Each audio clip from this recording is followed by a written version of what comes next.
The title of my talk is Momentum Space and Real Space Berry Curvature Induced Hall Effect in Magnetic Oil Semimetallic U2R207 epitaxial thin film. Okay, so I'll skip the introduction since okay. So we grow the U2R20711 sample thin film on YZ11 substrate. So this is the excited figure. So this corresponds to high quality epitaxial thin film, and we check the whether it is grown strain or like relaxed growth by the reciprocal RSM reciprocal space mapping RSM. And so this vertical tail along QZ axis corresponds to coherent growth of sample on the substrate. So since it is strain growth, so we can see the cubic symmetry in the sample is broken. Okay, so we check the oxidation state of the cation of the sample by measurement of the cold level XPS spectra. So this is the XPS spectra of the IR 4F cold level. So you can see that each peak is fitted by the two peak model. That means there are misoxidation state, and instead of only IR 4 plus, we could get some portion of IR 3 plus, and the percentage, if we calculate, and it is coming to 86 to 13 ratio, whereas the U3 plus is solely U3 plus, no other mixed oxidation state. So looks like iridium is more prone to oxygen vacancy rather than U3 plus. Okay, so now this is our temperature dependent of longitudinal resistivity data. So if we see, we have high temperature metallic data and low temperature insulating data, but this data could not fit with some activation model, but it is rather fit with a gapless model like power law T to the minus alpha. So you can say this is a gapless semi-metallic charge transport. Okay, now our actual result. So we measure the Hall resistivity on the sample at different at different temperature from 2 Kelvin to up to 25 Kelvin. And if we see at 25 Kelvin, the anomalous part started coming, and as we decrease the temperature, it's become prominating. But interesting thing is that the material is the antiferromagnetic material. So when we measure the magnetization, the red curve is magnetization. We are not seeing any saturation kind of behavior, only that it is increasing linear. So to rule out the magnetization origin of the anomalous Hall effect, we plotted the saturation, the normalized anomalous Hall resistivity along with the magnetization data. So you could not see, we could see they are not matching, like following each other. So that means the anomalous Hall is not origin of the magnetization, rather than it origin of the some momentum space Berry curvature. So that will be more concrete evidence will be that when we fitted this rho xy saturated, like the saturated value of anomalous Hall resistivity along with the longitudinal resistivity, it follows some power law behavior like rho xy proportional to rho longitudinal resistivity to the 1.6. That means this intrinsic origin of the anomalous Hall resistivity is suppressed by the disorder.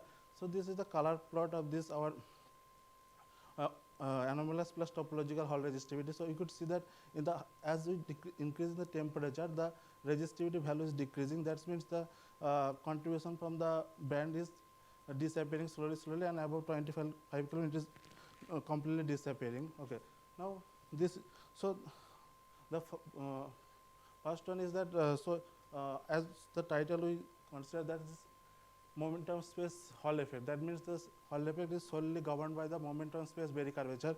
Now we will go to the next part.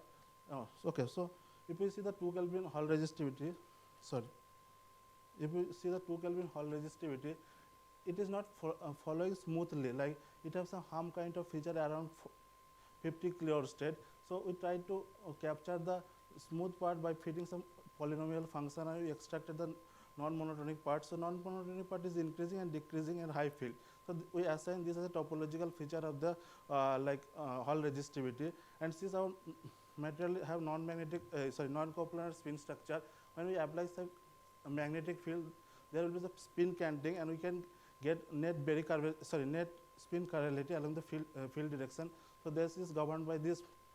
So this whole topological Hall effect is governed by real space Berry curvature due to the non-coplanar spin structure. So what I mean this, this topological Hall effect is solely governed by the non-coplanar spin structure, spin chirality of the non-coplanar spin structure, and associated electron will acquire some Berry curvature. Okay.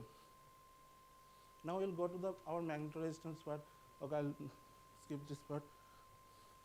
This is the magnetoresistance at a different temperature. At lower temperature, it don't have any hysteresis part, whether in high temperature, it have some hysteresis part. And this hysteresis will persist and up to this transition temperature, this hysteresis persists up to the transition temperature. That means we can capture the we can capture the magnetic transition by measuring the magnetoresistance also. And as we mentioned that this sample have two kind of magnetic domains. So when we apply some field at the positive direction, some we call A domain, which will be stabilized, whereas in the negative field direction, the other domain will be stabilized, means portion will be maximum. So basically this hysteresis and positive to negative crossover of the MR is explained by the field induced modification of this domain structure. Okay. Yeah. Okay. Thank you very much. Yeah. Thank you very much. Thank you very much. Yeah. How long I took? Theme of my presentation is coupling strengths in a system of planar resonators with a magnetic sample. Today, there is a large interest in the field of quantum information technologies. For implementation of quantum computing, the information exchange that preserves quantum coherence is needed. For some specific applications, the hybrid systems consist of two or more different physical systems strongly coupled with each other are needed. For example, a microwave resonator coupled with a ferromagnetic sample. For efficient transfer of quantum information from one subsystem to another, a very large photon-magnon coupling strength is needed. Thus, the purpose of work is to increase the photon-magnon coupling strength between the planar resonator and magnetic field. Here we propose several designs of planar resonators as a modifications of split ring resonator. The disk resonator with hole and square resonator with slit. The resonators are placed on the substrate with the metallization below. The magnet yttrium iron garnet film is placed in the region where the alternating magnetic field is maximal at the resonance frequency.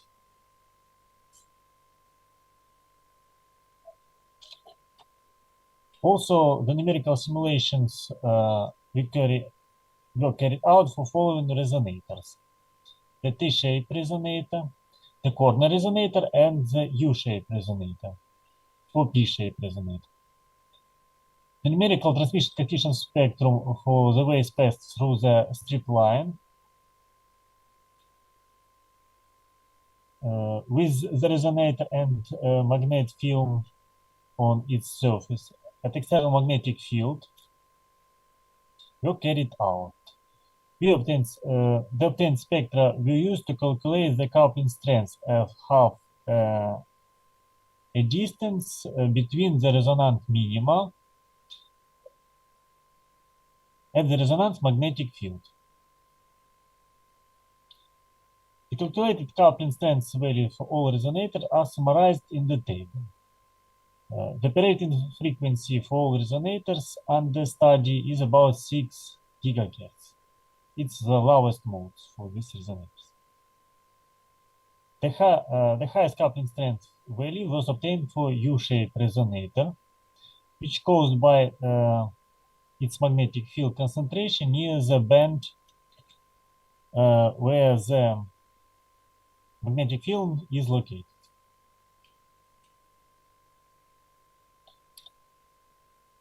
Thus, a very high value of photon-magnon coupling strength has been achieved numerically in several planar resonators with a magnetic field. The largest value of coupling strength was obtained for U-shaped resonator with yttrium iron garnet film, up to 1 Hz. It was found that the placement of the magnetic field in the region with high magnetic field concentration increased the photon-magnon coupling strength. In this case, the filling factor of the magnet by the microwave magnetic field reached high value. That's all. Thank you for attention. Hello everyone, greeting well. My name is Yasir Abbas. I have studied fissile synthesis of novel bismuth calcium, samarium lanthanum cobaltite, double perovskite, tuned into metamaterial application under supervision of Professor Dr. Muhammad Anisur Rahman. First of all, we have synthesized the sample using co-precipitation method. XRD was used for structure information.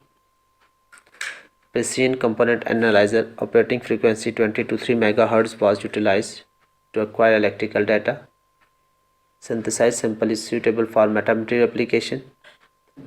Metamaterials are artificially synthesized material used to control and manipulate light, sound, and many other physical phenomena. Example of metamaterials are negative index metamaterials, plasmonic metamaterials, photonic metamaterials. Potential application of metamaterials are optical filters, medical devices, sensor detection, and infrastructure monitoring. In synthesis, the co-precipitation approach was chosen for this study because it is inexpensive and produce higher phase purity. Different precursors were mixed to produce a solution and then stirred using a magnetic stirrer while being heated on a hot plate. Drop of sodium hydroxide in the mixed solution might be used to change the pH. Then using the deionized water, wash the sample until it reaches the appropriate pH. Finally, the sample should be dried in the oven, and after this we get a powder and convert into pellets and center at 750 degrees centigrade for 2 hours for further characterization. XRD was used for structure analysis. The XRD peaks found are agreed with the standard JCPDS card number 0500100461, which shows a monoclinic structure with space group P21 over M with no impurities. Structure parameter calculated from the XRD data, which includes lattice parameters, crystallite size, unit cell volume, and dislocation density.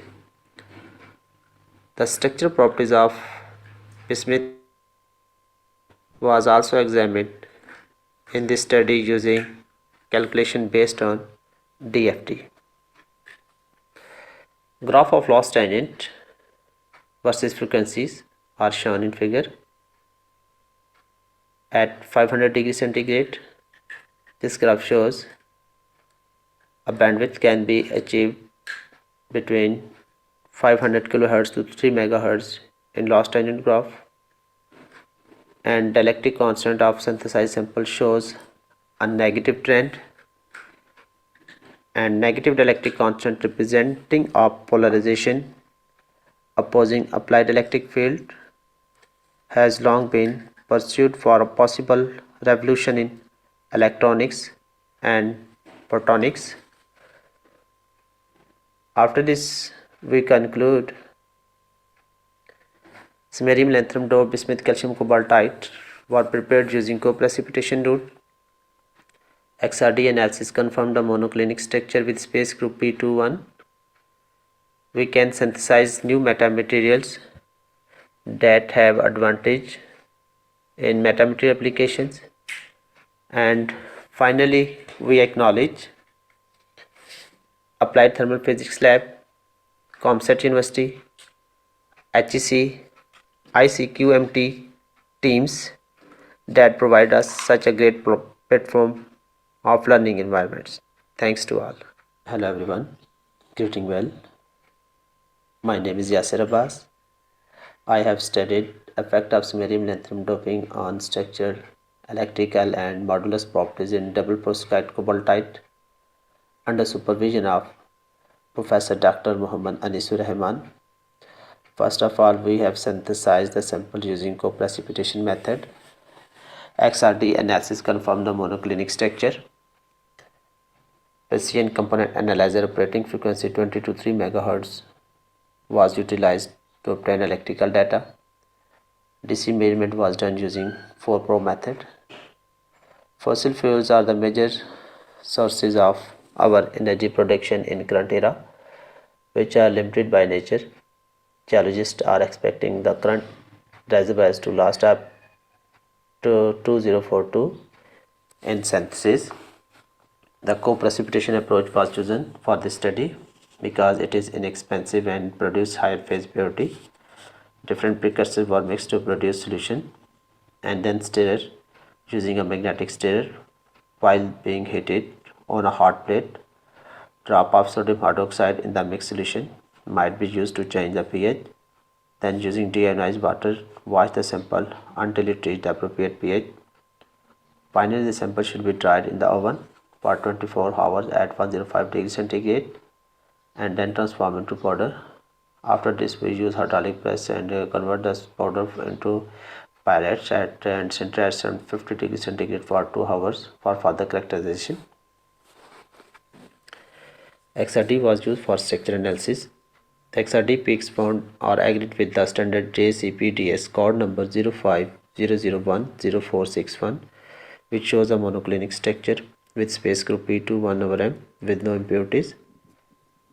XRD data was used for measurement of structure parameters like lattice parameters, crystallite size, unit cell volume, and dislocation density. And for electrical analysis, we use 4-pore method and measured DC electrical conductivity. A graph of electrical conductivity plot between electrical conductivity with temperatures. The maximum value of electrical conductivity is approximately 50 Siemens per centimeter, and a graph of modulus spectroscopy and impedance spectroscopy as a comparison shown in figure. Figure shows Z prime and M prime versus frequency plot at 100 degree centigrade and 200 degree centigrade for bismuth, calcium, samarium, lithium, cobaltite. It is noticed from these plots at 100 degree centigrade, the Z prime has 2 peaks. One of them is at low frequency region, other is at high frequency region, whereas the M prime has single peak. Both figures also suggest that the peak of Z prime and M prime versus frequency does not occur at same frequency at 100 degree centigrade or 200 degree centigrade, which suggests localized relaxation mechanism of long range interaction in our synthesized sample. Finally, we conclude we have synthesized samarium, lithium, dope, bismuth, calcium, cobaltite using co-precipitation route. XRD analysis confirmed a monoclinic structure with space group P2 1/m. Bismuth, calcium, samarium, lithium, cobaltite showing higher value of sigma DC, that is 50 Siemens per centimeter. The specimen are a potential candidate for renewable energy application. I am Ruhi Zahra from Comsats University, Islamabad. Today I am going to present my presentation. The title of my presentation is Role of Lithium Dode Magnesium Ferrite in Energy Generation as a Renewable Energy Resources. First of all, I am going to tell you about the abstract. Basically, we use a salt gel method to synthesize our material, and the detailed structural analysis have been done by using X-ray diffraction, which confirmed the cubic fluoride structure of the sample. After that, we have done SEM, which is used to study the morphology of the material, and the FTIR has been done to use the detailed information about the band structure. From the whole analysis, it has been observed that the pure hydroelectric cell delivered 3 microampere and the lithium doped hydroelectric cell delivered about 2.15 microampere peak currents and about 150 millivolt of the voltage. Basically, now the world is in energy crisis. For this purpose, we need green energy. For the said purpose, we use renewable energy resources. For this, we use ferrites. There are many applications of ferrites. One of the best application of ferrites is hydroelectric cell. Basically, hydroelectric cell is a clean and green energy which can convert water molecules into uh, an energy into energy, and then it is used as a conventional power generation. There are different now moving towards the methodology. First of all, we have synthesized our material by using salt gel method, in which different precursors are used, and these precursors are stirred in a magnetic stirrer by mixing with ethylene glycol. And then after the preparation of the powder, it is converted into pellets, and the pellets are further characterized for XRD, SEM, and FTIR. And then we studied electrical and VI measurements of these materials. And now moving towards morphological studies, here are the SEM graphs which we have you have seen in the poster. These are the lithium doped and without lithium doped micrographs of the SEM, and these and below there is a FTIR spectrum in which different band structures you can observe. These are the A's prepared in the calcine magnesium ferrite FTIR spectrum, and we have done different parameters for electrical analysis like AC conductivity, dielectric constant, and many other parameters, tan delta, and other parameters in the presence of water and without water. Also, we have calculated the VI characteristics of lithium doped magnesium ferrite. You can see from the graph. And now moving towards the conclusion, from the graphs we can see that the XRD helps confirm the cubic structure of the said materials. SEM graphs, in SEM graphs we have seen nanostructures which are agglomerated nanoparticles, and FTIR spectrum confirmed the presence of the magnesium ferrite. From these peaks we confirmed the presence of magnesium ferrite nanoparticles, and from the VI measurements we have seen that the with dopant the electrical measurements of the said material increases with dopant. It means it is a good material. Lithium doped is a good material for the said purpose. At last, I am very thankful to my supervisor, Dr. Muhammad Anisul Rahman, Comsets University, Islamabad, and ICQMT, who gave a great platform to present our research in front of you guys. Thank you so much. Assalamu alaikum. The title of this poster is Enhancement of Electrical Properties of Magnesium Doped Cadmium Ferrite for Resistive RAM Applications.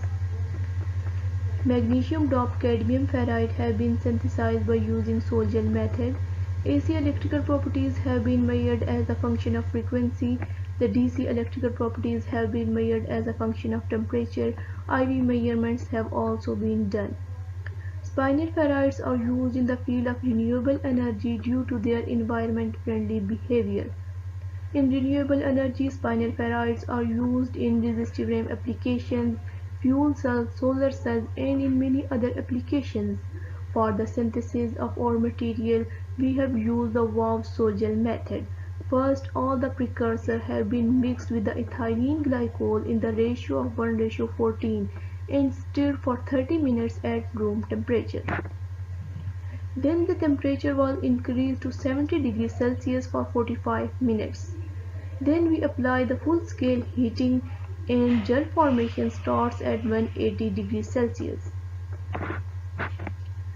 The gel then burned out and powder was formed.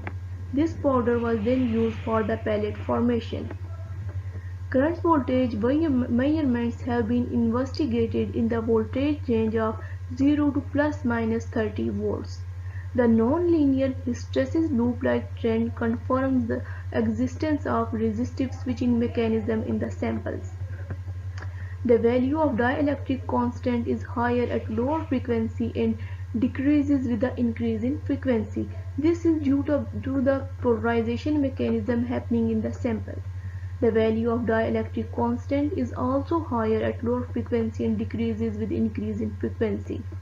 This is because at lower frequency, the polarization mechanism is dominant, but with the increase in frequency, the polarization mechanism decreases. The AC electrical conductivity is constant at lower frequency, but it increases at higher frequencies. This is because at lower frequencies, the resistive grain boundaries offer higher resistance, but at higher frequencies, conductive grains are active and hopping mechanisms take place. That's why the conductivity increases. Impedance is the inverse of conductivity. Impedance is higher at lower frequency and decreases at higher frequencies. Impedance is higher at lower frequency because at lower frequencies resistive grains are active and they offer high resistance. The graph of DC conductivity shows that the conductivity increases with increasing temperature, which confirms the semiconductor type behavior of the sample. The graph of activation energy shows that the activation energy of doped sample is less than the pure sample, which means that the less energy is required for hopping mechanism in case of the doped sample. IV measurements confirm the resistive switching mechanism exists in the samples. AC and DC electrical properties shows that the conductivity of the doped sample is higher than the pure sample. We highly acknowledge ComStats University, ATPL Lab, Higher Education Commission, ICQMT, PSF. My name is Arun Madar. The topic for the presentation is structural and resistive switching properties of cerium doped magnesium ferrite nanoparticle. Abstract. Our compositions are magnesium ferrite and cerium doped magnesium ferrite. The Sol-Gel method has been used for these compositions. Characterization techniques are XRD and electrical analysis as a function of frequency, including tangent loss, dielectric constant, dielectric loss, AC conductivity, impedance, and IV hysteresis loop. In introduction, the basic precursor is magnesium ferrite that has the spinel cubic structure. Application. This is the basic structure for non-volatile memory, and these are the applications in which non-volatile memory is used. This is the flow chart of the Sol-Gel method, in which the basic precursors are magnesium nitrate and iron nitrate that are dissolved in ethylene glycol by 1:14 and start the reaction at room temperature. After that, the temperature increase up to 100 degrees centigrade for gel formation. Then the gel heated at 200 degrees centigrade. This gel converted into burn process. This burn converted into powder, and powder after that pellet has been made. This pellet is sintered at 950 degrees centigrade for further characterization such as XRD and electrical analysis. In result, we start from the structural analysis. This is the pattern for both composition of XRD.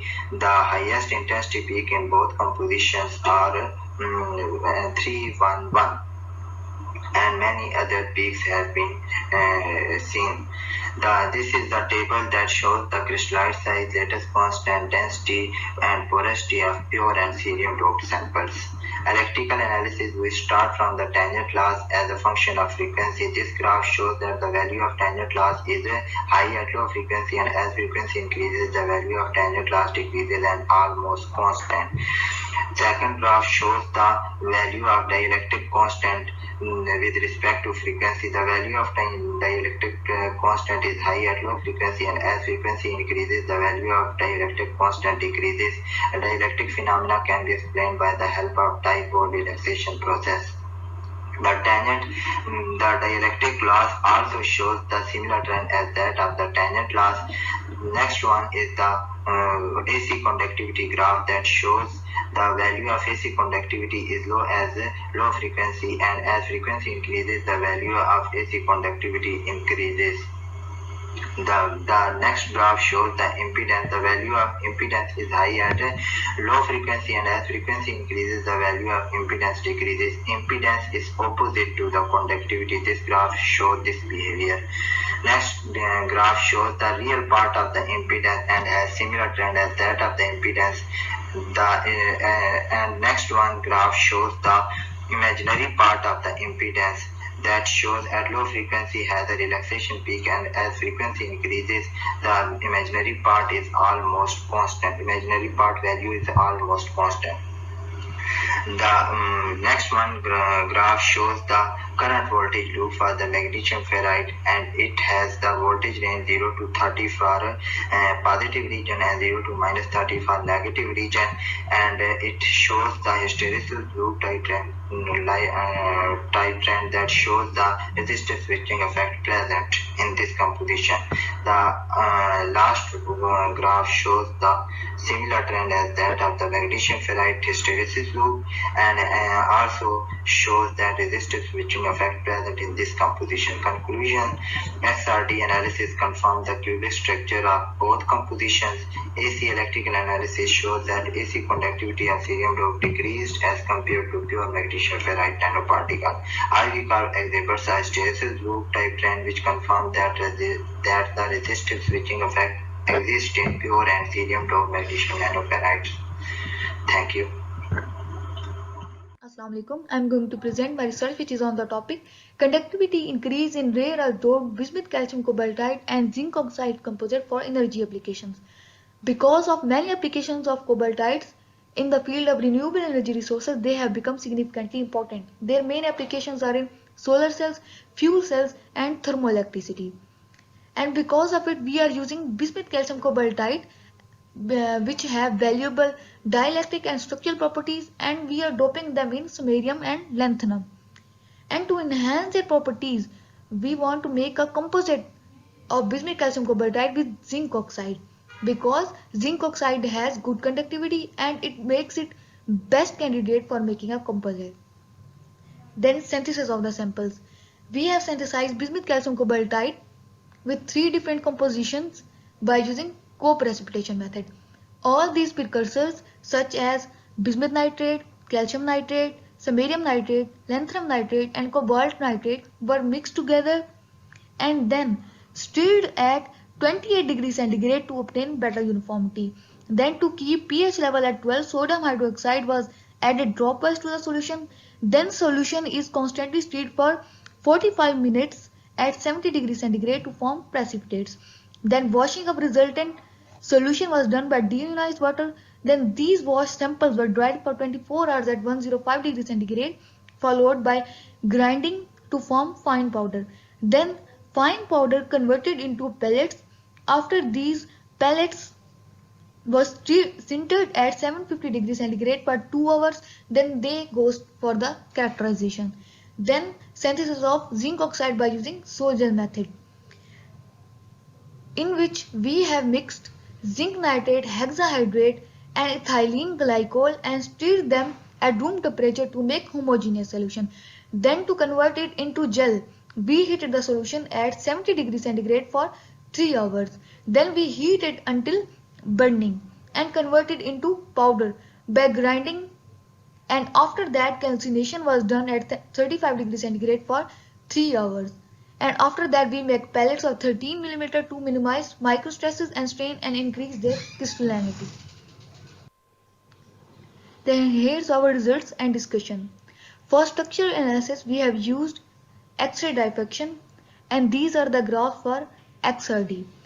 And these graphs are showing the pure phase of bismuth calcium cobaltite, and this confirms that samarium and lanthanum has entered the lattice of bismuth calcium cobaltite. These peaks shows that our sintered samples are monoclinic in structure, and it means that pure calcium cobaltite has been successfully synthesized. And this is the XRD graph for zinc oxide, which is showing that it's hexagonal in structure. Then AC analysis of all the samples were done as a function of frequency. This is the graph for AC conductivity versus frequency. As you can see in the graph, with the increasing frequency, AC conductivity is also increasing.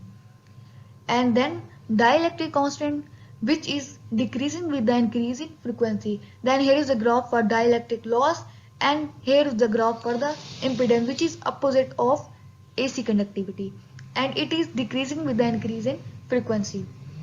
Then DC analysis is done as a function of temperature, as you can see in the graph, with the increase in temperature, our DC conductivity is also increasing, and the maximum and DC conductivity is of our composite bismuth calcium cobaltite and zinc oxide composite, and it is a graph for the activation energy of all samples versus temperature. And these are the some conclusions of our research. We have successfully synthesized bismuth calcium cobaltite and zinc oxide by using wet chemical methods, and we have successfully synthesized our composite of both, and that XRD has shown that bismuth calcium cobaltite has monoclinic structure and zinc oxide has hexagonal structure. Then their AC and DC analysis have been done, which shows that their AC and DC conductivities are increasing with the increase of frequency and temperature respectively. And these all results shows that composite have better conductivity than bismuth calcium cobaltite, so it makes it highly preferable for energy applications such as thermoelectricity and solar cells. Thank you. Unusually low thermal conductivity of gadolinium due to copper manganese oxide for thermoelectric applications. In abstract, this is the composition we have studied, and the synthesis method we have followed simplified Sol-Gel method. These are the properties we will discuss an introduction section, starting with the renewable energy sources. In order to produce energy, only 34% of the energy is used for useful purposes, while the remaining become wasted. For this, we introduce thermoelectric material in order to retrieve the energy loss. These are the applications of the thermoelectric material. Working principle of the thermoelectric material is Seebeck coefficient, and cuprous diphosphide is the category from which our material belongs, and these are the advantages. Efficiency of thermoelectric material is defined by this formula, and the parameters are given below.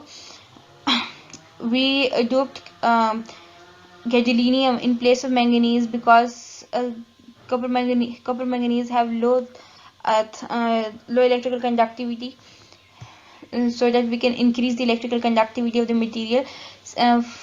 We synthesize the material by mixing precursors with ethylene glycol with ratio 1:14, and at different temperature with different intervals to get our final product, which is further calcined and then converted into pellet form, which is sintered and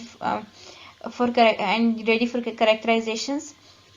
In structural analysis, with increasing doping concentration, it is seen that the crystallite size increases up to 0.1 and then it decreases. This is because another phase of gadolinium oxide appears in doped samples, and at a composition with x equals 0.1, it has become maximum, and some minor composition phase of copper oxide exists with parent composition, but it decreases with increase in dopant concentration.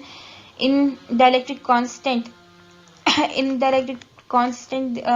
with increase in frequency, the dielectric constant decreases because at low frequency the the grain boundaries become active, but when we increase frequency, the grains become active, and for the dielectric losses, it is seen that it shows the same trend as that of the other.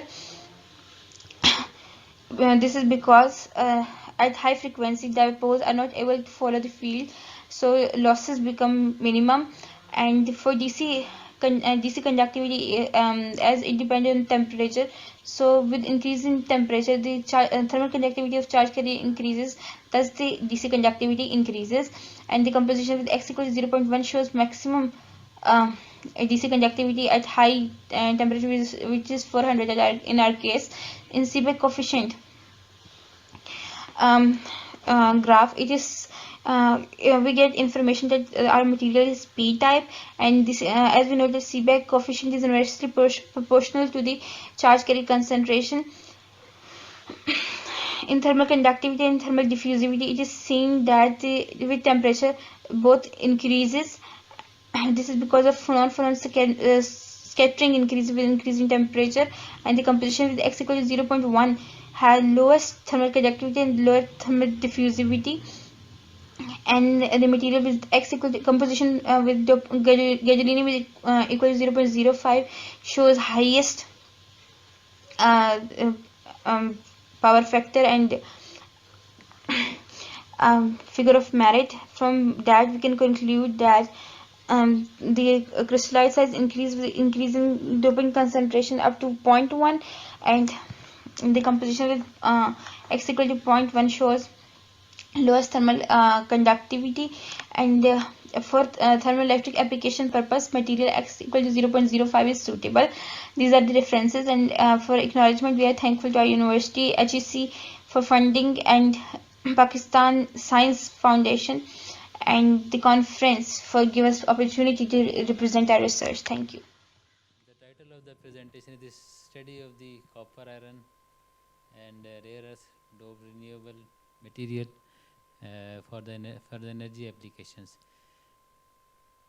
Basically, this was the copper, iron and rare earth cermet that is used as the electrolyte of the material. Actually, the cursor is moving. I will just. Yes, I think it is because it's already advanced. Yes. So the XRD was done for the structure analysis, and then the electrical properties, the electric constant was used, and as the frequency is increasing, the dielectric constant is decreasing.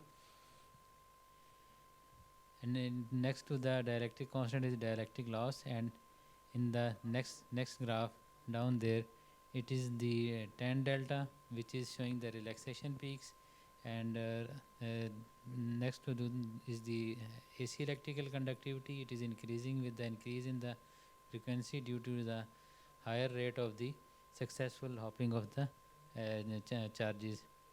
And in the impedance there is the real and the imaginary part, and in case of the DC electrical conductivity, in the second in the last graph in the middle, it is showing as the temperature is increased, the DC conductivity of the material is also increasing. So mainly the CFCGN has the doped one, the good electrical conductivity as compared to the undoped neodymium doped material. So this could be used in the high temperature solid oxide fuel cell. Thank you. My name is Haris Farkian, and the topic of my poster is study of structural, transport and electric properties of ND-doped calcium bismuth cobaltite for energy applications. And I have done my work under the supervision of Professor Dr. Muhammad Anisur Rahman, and the calcium bismuth cobaltite was synthesized with the neodymium dopant, and these are the materials. This is undoped and these two are the doped material with the concentration of 0.05 and 0.10. And the Walsh-Furger method has been used for the synthesis, and for the XRD, for structure study we use the XRD, for the vibration study we use the Fourier transform, infrared spectroscopy. I have done all of these measurements for the AC electrical analysis. For the synthesis purpose research methodology, we mix these precursor into the ethylene glycol, and then we make the powder, and after that we calcined our powder at 300 degrees centigrade for 2 hours, and after that we characterize, and we made the pellet. Then we made sintered our pellet at 550 degrees centigrade for 3 hours, and at the end we characterize all the pellets. Here we can see the renewable energy sources. These are the renewable energy sources. Basically, as we know that the worldwide energy crisis, making effective use of extra heat is a major challenge. So that's why this problem has ramification for all aspects of economic and social growth. So renewable energy is important in today's world, and here we can see the application of the energy application for the storage purpose. And now we move toward the results. The highest intensity peak, which is -423. Basically, this peak clearly indicates that the neodymium dopants, which is a rare earth, has been substituted, and so the great ionic radii of neodymium basically as compared to the bismuth basically cause these differences in the intensity peaks. So now we move toward the FTER. In the FTER, basically tell us about the identified the functional group, and we use for to identify the unknown materials. Here we can see that for 408 we can see the carbon cobalt oxide vibration at the 616. We can see the calcium oxide bonding at the 874. Wave number showed the calcium oxide bonding, and 1110 illustrates the stretching vibration of carbon oxide, and highest peak 1403 basically demonstrate the carbon oxide bonding. So here we can see this basically showed this wave number showed the carbon hydrogen stretching bonding, and 3742 basically tell us about the nitrogen hydrogen bonding. And now we move toward the AC conductivity. In the AC conductivity we can see the 0.05 showed the highest AC conductivity, and we can say this material is good for the energy applications. And as far as for dielectric loss, the 0.05 again showed the higher dielectric loss. It means that this material is good for the energy storage application. Now we move toward the dielectric loss. Dielectric loss, here we can see in the dielectric loss at the lower frequency the charges are accumulated around the ground boundary. When we increase the frequencies, and we can see that the electric loss decrease. The same phenomena exists in the tangent loss at lower frequency.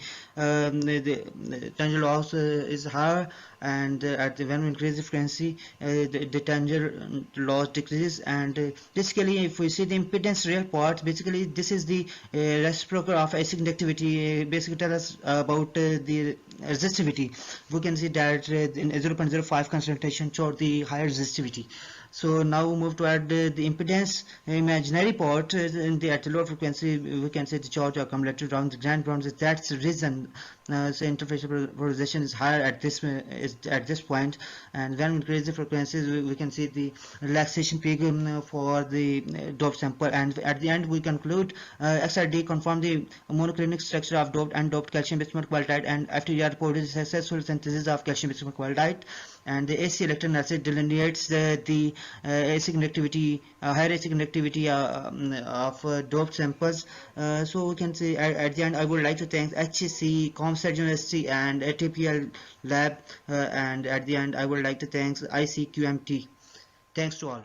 Assalamualaikum. My name is Arun Madad. The topic for the presentation is effect of doping on dielectric and electrical properties of magnesium ferrite for resistor, and the basic compositions of magnesium ferrite and gadolinium doped magnesium ferrite were synthesized by Wald-Solgel method. The characterizations are XRD and electrical analysis, including tangent loss, dielectric constant, AC conductivity, impedance, and IV analysis. Our basic precursor is magnesium ferrite, and it has normal spinal cubic structure. These are the applications in which non-volatile memory is used, and these are the properties of the non-volatile memory: low power consumption, long endurance, and high speed, and many other properties are mentioned here.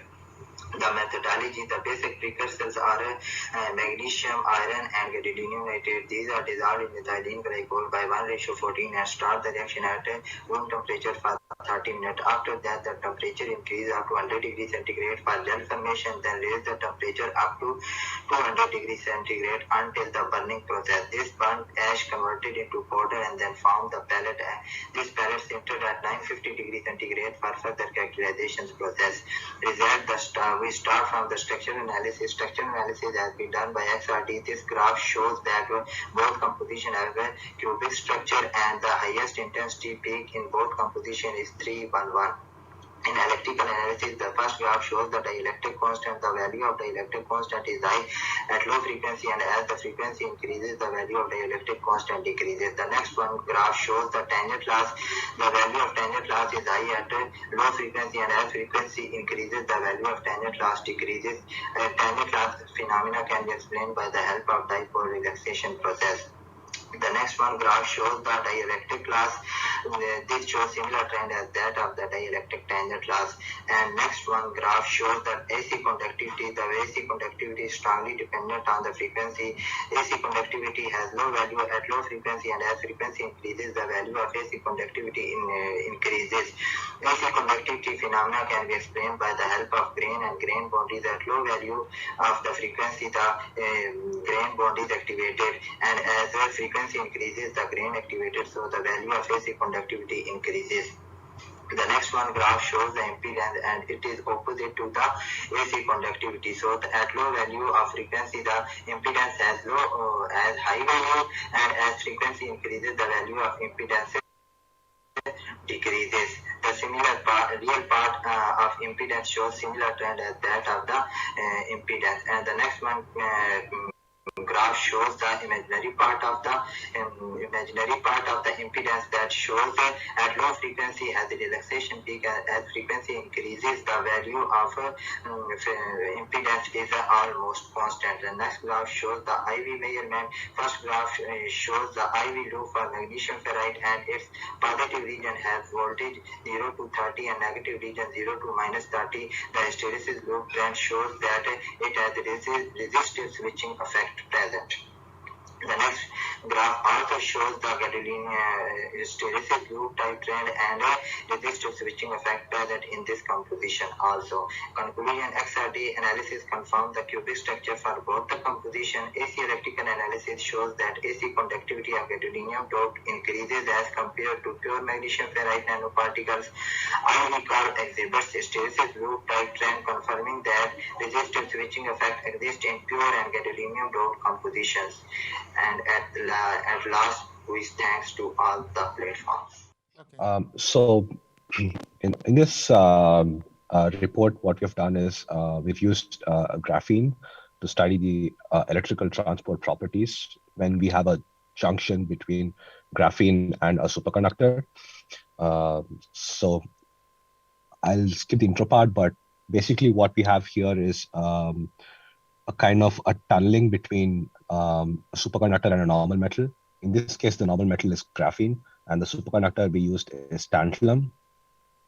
So what we observe here is tunneling process happening, and we are trying to determine what tunneling process is occurring in this system. So our device consists of a standard Hallbar geometry that you see in figure 4. And in figure 7, you see the optical images of our device. So what we've done is we've etched graphene flake into a geometrical form. And then using electron beam lithography, we've deposited tantalum electrodes to form the Hallbar structure. And then we took this device and did some low temperature measurements. So what we have here are a set of IV curves, and the temperature dependence of the resistance. So the main data in this report comes from the differential conductance part, but that will tell us about the tunneling processes.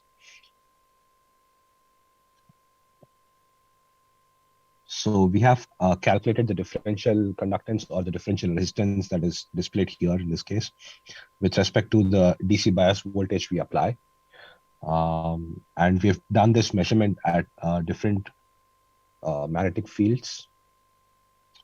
For this sample, our tantalum has a transition temperature at around 5 Kelvin. So you can see that for this differential conductance data at around I meant the critical field is at 5 Tesla. So as you can see that at 5 Tesla, the superconducting peak disappears. So when we look at this data at base temperature, which is 20 millikelvin in this case, at 0 Tesla, that is the first picture in figure 12. So you have several peaks here. All these peaks correspond to the tunneling process happening in this case. So we suspect this process to be Andreev reflections. And as you can see, each peak corresponds to an Andreev reflection. So there are multiple Andreev reflections happening in this system. And as we increase the magnetic field, the superconductivity in tantalum is suppressed. So you see the features changing from 0 Tesla up to 5 Tesla. So you have the number of peaks, the number of tunneling peaks reduce as the magnetic field is increased. So this can be verified from the fact that when we mark all the peak numbers in this data, all these correspond to a linear relationship. So that tells us that this is an Andreev reflection. Yeah, so that's all I wanted to share. Yeah, thank you. In our lab, we are working in a macroscopic scale on superconductors. Our works concern the characterization of the electromagnetic properties of superconductors, and in this work, their physical integrity, their structural integrity.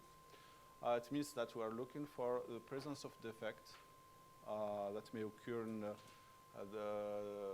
these materials, and we're interested in particular in multi-layer superconductors made of YBCO materials, in which we can find delamination or pore defect due to the process of fabrication or due to the thermal constraint, heating, cooling down.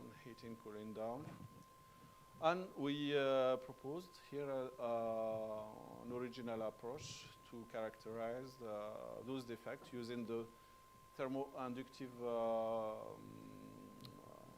control. We induce eddy current in the sample that we want to test and measure the temperature at the surface. This temperature will inform us about the presence or not of a defect. I think the gala has started and we are there dancing, no problem. Just close the door.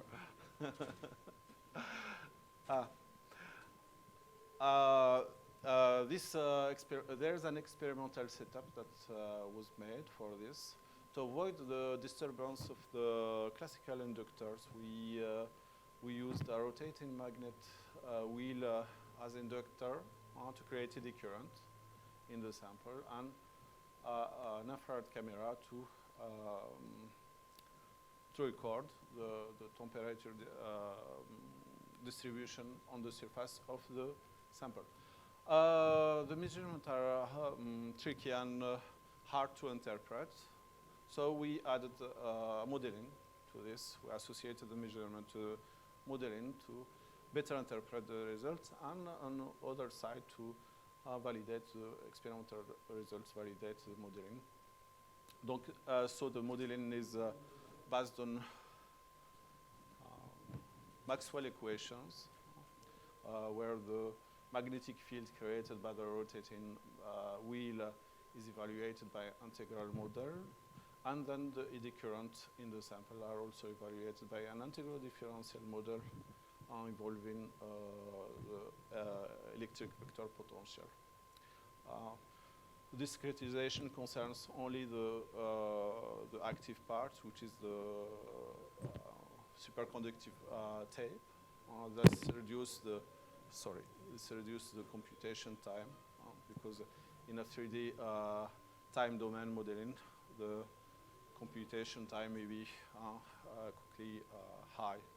So this approach allows us to reduce considerably the computation time. Here are some results obtained on Shanghai superconductor, YBCO superconductor, which was heated by the rotating magnetic wheel, and temperature at its surface was recorded. Here we have a comparison between the measurement and the modeling. This part validates both modeling and measurement. After that, we have considered two kinds of defect, one pore defect and one delamination defect, in which we compare the distribution of the temperature between the fluid and the non-fluid tape, which reveals here variation of the temperature in the location of the defect, which allows us to detect the defect. And this work has been done in the steady state regime, and in next or in future work we want to consider the dynamic regime, the evolution of the temperature and time to better to improve the characterization of such defects. Yeah, a global view. Okay. I want to have a global view of the work. Donc, the formal presentation will concern the characterization of the structural integrity of superconductors. Here, we are concerned with the characterization of their electromagnetic properties, and in particular, coils, non-inductive coils, which can be found in DC grids as stabilizer in DC grids. Such coils have a great number of turns and wound in such way that to have an opposite flow of the current in two adjacent tapes. So we proposed here a strategy of modeling in order to reduce the computation time, in which we used integral modeling and coupled to a strategy of subdividing the coil into sectors. In each sector, we model 6 tapes, Y6, to provide a certain magnetic equilibrium in the system. And in those 6 tapes, we calculate the losses in the 2 central tapes, and then we slide this window by a step of 2 tapes after. This strategy allowed us to reduce considerably the computation time and the memory space occupied by the matrices generated by such modeling. So we move from 20 hours when we model the whole coil to 2 hours when we model when we use such modeling strategy. Here we have some results where we have shown also, besides this modeling strategy, we have shown that the realism of the model is important, where the form of the superconductor, the elliptic form of the superconductor in the tape has to be taken into account according to the obtained result, where we compared the numerical results to measurement and the Norris formula. Why we use the Norris? We can use Norris formula because the magnetic field is near to the self field of a tape. In this case, being the coil being a non-inductive one. So here we present the losses. We are concerned by modeling the losses because these losses in normal system are not suitable. In this case, they may be suitable for the stabilization of a DC grid, and we evaluated those losses according to the applied current at a certain frequency. Here we have the distribution of the current in the superconducting part of the tape, in the whole tape.